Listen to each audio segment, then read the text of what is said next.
तो ये अपना एक क्वेश्चन है, इसमें अपने को एक्सपेंडिचर्स का परसेंटेज दे रखा है, जैसे 80%, 85% और 75%। ठीक है, अपने को इनकम वगैरह बतानी है इनकी। तो अगर अपने को पता है टोटल की इनकम क्या होती है, 100% होती है, किसी की भी अगर इनकम मानेंगे 100% होती है। ठीक है, तो यहाँ पे सेविंग्स कितनी हो जाएगी, 80% एक्सपेंडिचर 20%, और जिसकी 85 है उसका 15% सेविंग, और जिसकी 75 है उसका 25% सेविंग है। और सेविंग किस रेशियो में, 8:9:20। ठीक है, यहाँ से अपने को डायरेक्ट पता लग रहा है कि 20% की वैल्यू कितनी है 8, 15 की कितनी है 9, और 25 की कितनी है 20। इनकम हमेशा कितना परसेंट होता है, 100% होता है। कहीं से भी मान के चलो, पहले बंदे का 100%, दूसरे का 100, ठीक है, अपना अपना 100% होता है।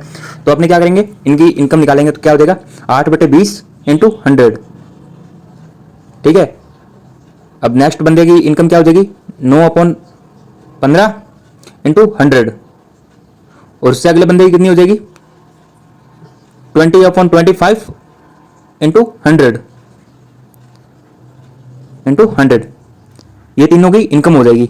आपको पता लग गया होगा इनकम कैसे आएगी, क्योंकि अपने को सेविंग का परसेंटेज दे रखा था और उनका रेशियो वगैरह दे रखा था। ठीक है, उस रेशियो को अपने ने यूटिलाइज कर दिया इनकम वगैरह बनाने के लिए। अब अपने को इन सबको सॉल्व करना है डायरेक्टली, और इनका रेशियो दिख देंगे। पहले का 40 आ जाएगा, दूसरे का 60, और तीसरे का 80।